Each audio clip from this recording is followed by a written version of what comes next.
Hi friends, welcome back to our channel KCN Telugu vlogs. ఇవాళ మనము మన తొలి తెలుగు శాసనమైనటువంటి కలమల్ల శాసనం ప్రాంతంలో కలమల్ల గ్రామంలో ఉన్నాం. ఇక్కడ ఉన్నటువంటి ఈ శాసనాలలో ఆ చివరగా ఉన్నది కలమల్ల శాసనం. దాని గురించి ఆ పెద్దాయన పూర్తిగా వివరిస్తాడు, తెలుసుకుందాం. మండలము. నా పేరు సాంబశివారెడ్డి. ఇక్కడ 20 సంవత్సరాల నుంచి నేను ఈ చైర్మన్గా దేవస్థానాలకు చేస్తున్నాను. ఫస్ట్ ఆఫ్ ఆల్, శాసనము అనగా ఏమి, శాసనము అవి ఎన్ని రకాలు? శాసనం అనగా రాజు శాసించడం అనేది చట్టంతో సమానం అన్నమాట. అసెంబ్లీలో కానీ పార్లమెంటులో కానీ ఒక చట్టం మధ్య తయారు చేసేదే శాసనం. మనం చట్టాలు తెచ్చేది ఇప్పుడు శాసనం అన్నమాట. రెండోది వచ్చేసి దాన శాసనం అన్నమాట.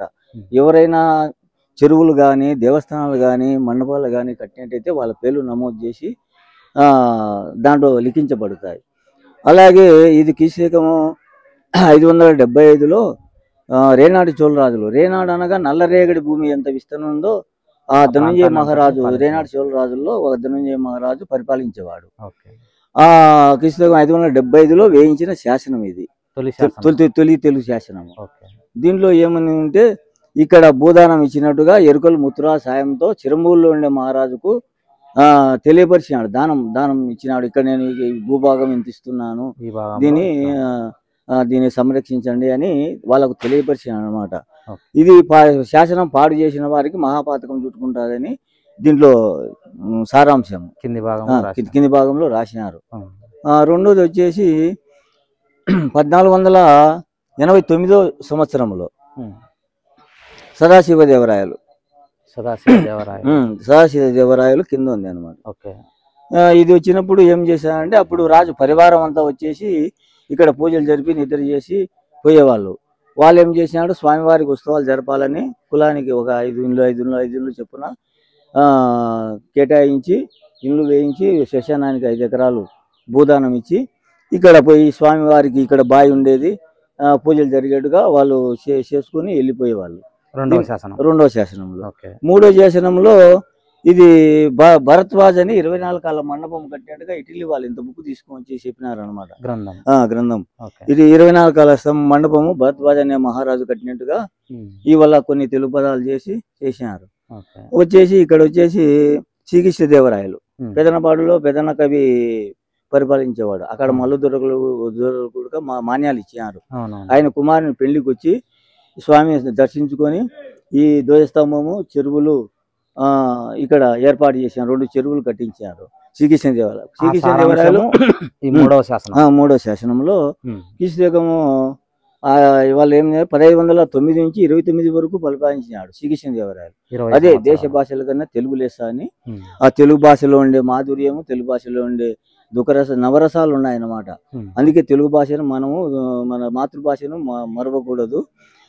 దాంట్లో కొన్ని తెలుగు పదాలు చేసినారు అనమాట. ఈ సైడు బండిరాళ్ళు టీ ఉన్నాయి చూడు, ఇక్కడ తెలుగు పదాలు చేసి స్పష్టంగా తండ్రి తల్లి పిన్నమ్మ పిన్న తండ్రి పెద్దమ్మ పెదనాన్న అనేదిగా ఒక కొన్ని పదాలు చేసి స్పష్టమైన తెలుగు భాషను ఏర్పాటు చేసినారు.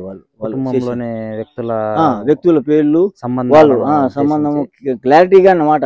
ఇప్పుడు ఆ ఇంగ్లీష్ లో అంకుల్ అంటాం, అంకుల్ అంటే ఏమి చిన్నాన్న మామ నాన్నకే వస్తాయి అన్ని వస్తాయి.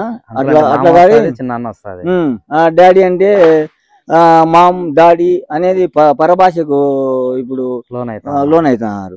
అదే తెలుగు భాషలో అయితే తండ్రి తల్లి పిన్నాన్న పిన్నమ్మ పెద్ద తండ్రి పెద్దమ్మ జేజీ అబ్బా తాత అవ్వ ఒక క్లారిటీ అన్నమాట. ఈ మూడో శాసనం వచ్చేసి యుగాలు ఎన్ని మారినా మనకు కనిపించే దేవుళ్ళు వాళ్ళే. సూర్యుడు చంద్రుడు 4 యుగాలు మారినప్పుడుగా వాళ్ళు కనిపించే దేవుళ్ళు. మళ్ళా కలియుగ దైవమైన శ్రీ వెంకటేశ్వర స్వామి వాళ్ళ నమూనా చెక్కినారు. ఇది వచ్చేసి 4వ శాసనం రామానుజుల స్వామి వారు వచ్చినప్పుడు రాజు పరివారం అంతా గుర్రాలు ఏనుగులు వాళ్ళంతా పరివారం అంతా చుట్టూ రాజ్యాల నుంచి వచ్చి ఇక్కడ స్వామివారికి పూజ జరిపించి ఆయన చేత పూజ జరిపించి వచ్చేసి పప్పు పాయసము అన్నము తిన్నవారు. పప్పు పాయసము అందరూ రాజు పరివారం అంతా వచ్చేసి పూజ జరిపి పప్పు పాయసం చేసుకుని తిన్నవారు అని ఈ శాసనంలో లిఖించబడింది. ఇది కాబట్టి ఇది మహా గొప్ప తెలుగు భాష పుట్టింది కాబట్టి మా గ్రామంలో దీన్ని ఒక సంరక్షణ చేయాలా, ఎండకు ఎండకుండా వానకు తరచకుండా ఇన్ని రోజులు కాపాడుకుంటూ వచ్చినాము.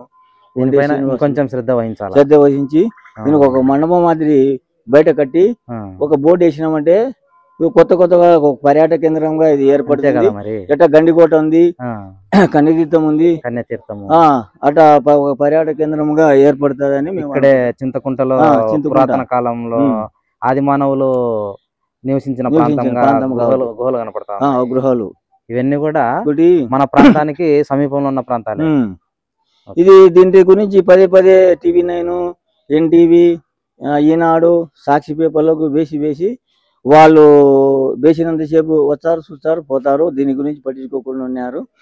మళ్ళా కలెక్టర్ కెమెరా పంపిస్తే దీని చరిత్ర చెప్తే ఒరే ఇక్కడ తెలుగు భాష పుట్టి ఎక్కడెక్కడ తెలుగు భాష జరుపుతున్నారు, ఇక్కడే జరపాలని 5 రోజులు టైం ఉంటే ఆయన వెంటనే వెంకయ్య నాయని ఫోన్ చేసి వస్తా అని చెప్పి ఆ రోజు తెలుగు భాష దినోత్సవం ఆగస్టు 29 పోయిన సంవత్సరం ఉపరాష్ట్రపతి గారు వచ్చి మహా పండగ మాదిరి ఒక 6000 జనాభా కవులు, కళాకారులు, బడి పిల్లలు, విద్యార్థులు అంతా వచ్చి ఒక పండగ మాదిరి అయిపోయారు. ఈ సంవత్సరం ఊరు సింపుల్ గా టీచర్లను పిల్లంపి ఏదో మేము పోయి అడిగినాము, వాళ్ళకి స్పందించలే కాబట్టి మేము సింపుల్ గా ఈ సంవత్సరం జరిపినాము.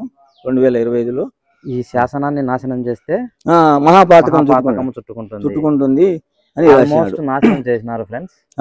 4 లైన్లు అక్కడ ఉన్నటువంటి అత్యంత విలువైన తెలుగు శాసనం తొట్టతొలి శాసనాన్ని ఈ విధంగా 3 మార్చారు. చూడండి, ఏమీ లేదు. ఈ సైడ్ సంస్కృత పదాలు ఉన్నాయి. ఈ సంస్కృత పదాలు ఈ పదాలన్నీ మట్టి ఇది కూరుకుపోయి మొదట్లోనే దీనిపైన శ్రద్ధ తీసుకుంటే బాగుండేది. సరిపో 1902లో నీలకంఠ శాస్త్రి అని ఉమామహేశ్వరి తండ్రి అన్నమాట. ఓసారి లిపి తీసుకొని పోయినాడు, ఆయిల్ పట్టించాడు, పేపర్ పరిచేది అట్ట అదుముతాడు పైన.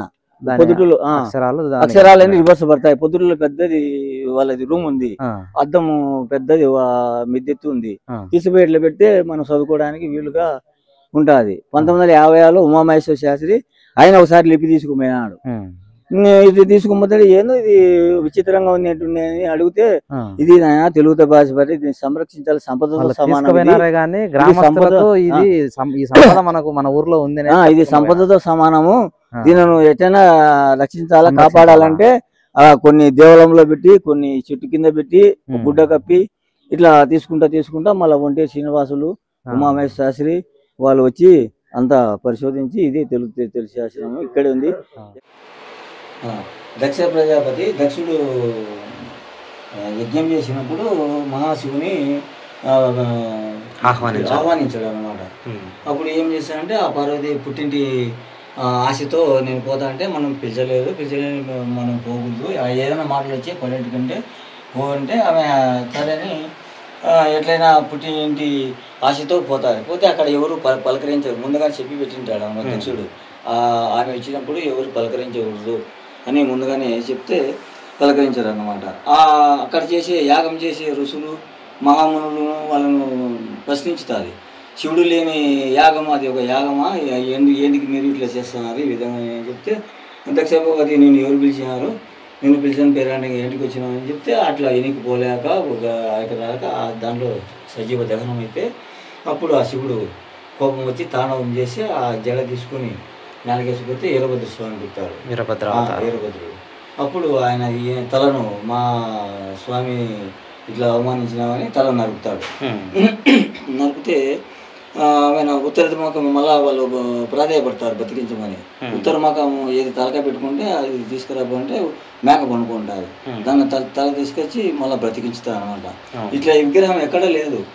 వీరభద్ర స్వామి తేగ ఖడ్గము విలునంబు చూడి అది సేవ చేసేది ఖడ్గము, ఇది నరిగేది అది విలునంబు, జంజము శివలింగం చూడి నుదుట శివలింగం ఎట్లా శిల్పి చేసినారు బ్రహ్మాండంగా. మొత్తానికి వీటన్నింటిని కాపాడి లోపల పెట్టినారు. అట్లా చరిత్ర ఇదేంది. 1602లో కట్టించినట్లుగా కదా మండపం కట్టినట్టుగా ఈ మండపాన్ని కట్టించిన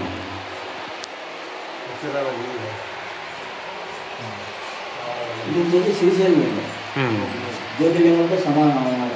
అవునవును. ఇది వచ్చేసి సదాశివ దేవరాయల అప్పుడు పరిపాలనలో 1402లో విడొందిరా ఇది కూడా తీసుకుంటారా.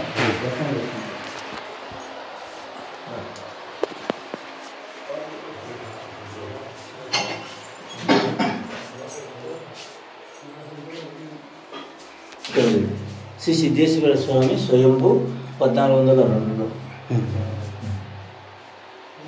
ఇది శ్రీశైల లింగం అన్నమాట. ఈ లింగానికి పైన బీజాక్షరాలు ఉన్నాయి. బీజాక్షరం. త్రిశేఖరం అన్నమాట.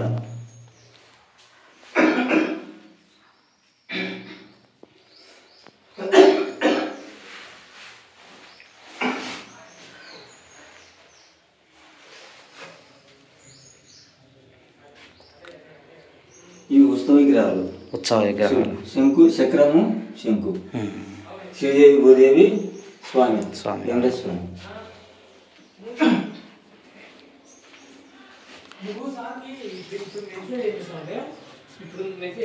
పాలిశెట్టిలో అప్పుడు రాజు చెప్పినది ఇది. చక్రము, శంకు. ఇది కృష్ణుడు జేబు అని 2 ఉన్నాయి.